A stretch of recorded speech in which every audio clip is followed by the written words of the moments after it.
সাগৰ সংগমত কত নাসাঁতুৰিলো তথাপিতো হোৱা নাই ক্লান্ত তথাপি মনৰ মোৰ প্ৰশান্ত সাগৰৰ উৰ্মিমালাই শান্ত সাগৰ সংগম ভূপেনদাৰ প্ৰতিটো গীতেই কালজয়ী আৰু প্ৰতিটো গীতেই অসমীয়াৰ হিয়াত আছে আৰু আজি আমি প্ৰতিগৰাকী অসমীয়াই গৌৰৱ অনুভৱ কৰিছোঁ যে ডক্টৰ ভূপেন হাজৰিকাৰ এনে জন্ম শতবাৰ্ষিকী অনুষ্ঠানত আমি অংশী হ'বলৈ পাইছোঁ আমি অংশীদাৰ হ'বলৈ পাইছোঁ আমাৰ কাৰণে বহুত ডাঙৰ কথা আৰু বাৰে বাৰে কৈছোঁ যে যিখন দেশত যিখন ৰাজ্যত ভূপেনদাৰ জন্ম সেইখন দেশৰ বাসিন্দা আমিও গতিকে আমি কিমান সৌভাগ্যৱতী প্ৰতিগৰাকী অসমীয়া সৌভাগ্যৱান নহয় জানো যে আমি প্ৰতিগৰাকী অসমীয়াই আজি অত্যন্ত গৌৰৱ অনুভৱ কৰিছোঁ যে ভূপেনদাৰ জন্ম শতবাৰ্ষিকী উদযাপন আজি কেৱল অসম বা ভাৰতবৰ্ষতে নহয় বিশ্বজুৰি এই এটি সুন্দৰ এক প্ৰচেষ্টা হাতত লৈছে গতিকে ৰিজাৰ্ভ বেংকে যি ভূপেনদাৰ নামত যি মুদ্ৰাৰ প্ৰচলনৰ যি ব্যৱস্থা হাতত লৈছে তাৰ বাবে আমি অত্যন্ত গৌৰৱান্বিত যে তেখেতৰ নামত ভূপেনদা ভাৰতৰত্ন ভূপেনদাৰ নামত তেওঁলোকে ইমান এটা সুন্দৰ প্ৰচেষ্টা লৈছে আৰু অসম চৰকাৰকো ধন্যবাদ জনাইছোঁ যে ইমান সুন্দৰ এটি অনুষ্ঠানত য'ত আজি প্ৰধানমন্ত্ৰী নৰেন্দ্ৰ মোদী ডাঙৰীয়া আহিব আৰু তাতে তেওঁলোকে আমাক অংশীদাৰ হ'বলৈ এই সুযোগকণ দিছে গতিকে খুব সুন্দৰ অনুভৱ আপোনালোকে সকলোৱে মিডিয়াৰ জৰিয়তে বা এই অনুষ্ঠানলৈ আহি ভূপেনদাৰ এই চিৰস্মৰণীয় যিটো আজি অনুষ্ঠান অনুষ্ঠিত হ'ব সকলোৱে আহি উপভোগ কৰক আৰু ভগৱানৰ ওচৰত তাকেই প্ৰাৰ্থনা কৰিছোঁ যাতে ভূপেনদা য'ত আছে আমাক আশীৰ্বাদ দি থাকে আমি যেন সুৰীয়া হৈ থাকিব পাৰোঁ থেংক ইউ ছ' মাছ ভাৰতৰে পূৰ্ব দিশৰ সূৰ্য উঠা দে গোটেই জীৱন বিচাৰিলে অলেখ দিৱস ৰাতি গোটেই জীৱন বিচাৰিলে অলেখ দিৱস ৰাতি অসম দেশৰ দৰে নেপাও ইমান ৰসাল মাটি চিৰ বিনন্দিয়া তোমাৰ সেউজ পৰিৱেশ ভাৰতৰে পূৰ্ব দিশৰ সূৰ্য উঠা দে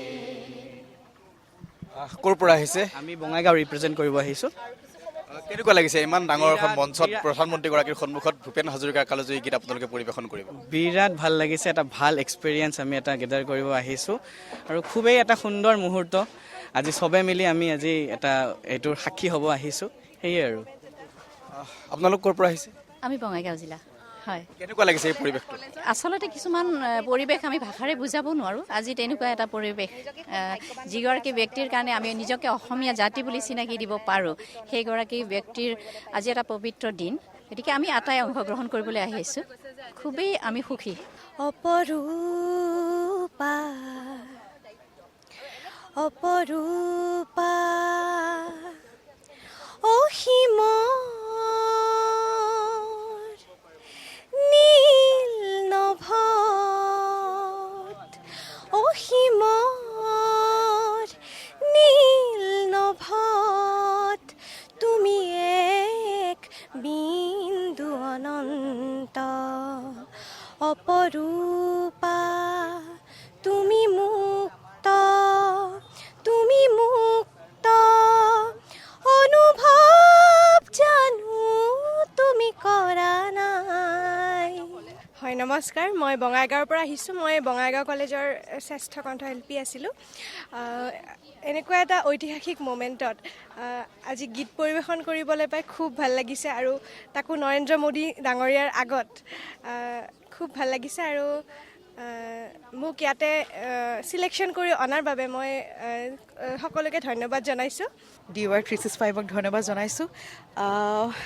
এনেকুৱা এটা পৰিৱেশ আমাক দিয়াৰ বাবে এনেকুৱা এটা দিন এনেকুৱা এটা বিশেষ মুহূৰ্ত আমাক দিয়াৰ বাবে অসম চৰকাৰক বহুত বহুত বহুত বহুত ধন্যবাদ জনাইছোঁ কাৰণ সৰ্বমুঠ 1200 কণ্ঠশিল্পীয়ে আজি গীত গাব সুধাকণ্ঠদেৱৰ যিমানসমূহ কালজয়ী গীত আছে মুঠ তাৰে ভিতৰত 14টা গীত আমি পৰিৱেশন কৰি মাননীয় প্ৰধানমন্ত্ৰী ডাঙৰীয়াৰ সন্মুখত সেইটো এটা বিশেষ মুহূৰ্ত আমাৰ বাবে বিশেষ দিন হৈ ৰ'ব আৰু এই দিনটোৰ বাবে আমি বিগত প্ৰায় এক মাহৰ পৰা আখৰা আৰম্ভ কৰিছিলোঁ আৰু ঠাই বিশেষে বিভিন্ন ঠাইত বিভিন্ন জিলাত আমি গৈছিলোঁ আৰু বিভিন্ন মানে সৰ্বমুঠ 33খন জিলাৰ পৰা বহুতো গায়ক গায়িকা আহিছে আৰু তেনেকৈ আমি জিলাই গৈছিলোঁ সুধা কণ্ঠদেৱৰ গীতসমূহ অকণমান দেখুৱাবলৈ আমাক পঠিয়াইছিলে। খুব বেছি ভাল লাগিছিল। তেতিয়াৰ পৰাই গায়ক গায়িকাসকল সকলো জিলাৰ পৰাই ইচ্ছুক হৈ আছিল, হেঁপাহ কৰিছিল গাবলৈ। আৰু সঁচাকৈ আজি এই খানাপাৰা ভেটেনেৰী ফিল্ডৰ যি এক জনসমাগম ঘটিছে নহয়, তাৰ বাবে কিন্তু অসম চৰকাৰক ধন্যবাদ জনাব লাগিব। আৰু খুব ভাল লাগিছে, একদম বিশেষ মুহূৰ্ত। আৰু যুগে যুগে এই দিনটো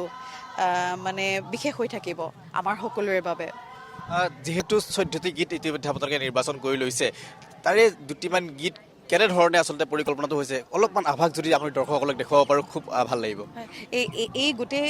14টি গীতৰ খুব সুন্দৰভাৱে সংগীত পৰিচালনা কৰিছে আমাৰ সকলোৰে মৰমৰ শ্ৰদ্ধাৰ ৰূপম তালুকদাৰদেৱে। আৰু বহুতো কণ্ঠশিল্পীয়ে নিগৰাইছে দেই, বহুকেইজন। আৰু আজিতো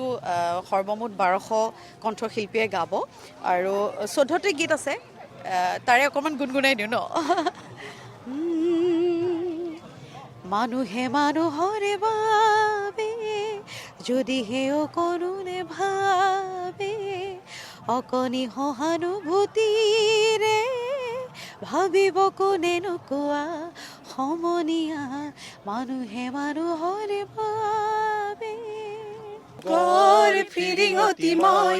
নতুন অসম গঢ়িম, নতুন অসম গঢ়িম। সৰ্বহাৰাৰ সৰ্বস্ব, সৰ্বহাৰাৰ সৰ্বস্ব পুনৰ ফিৰাই আনিম, নতুন অসম গঢ়িম, নতুন ভাৰত গঢ়িম।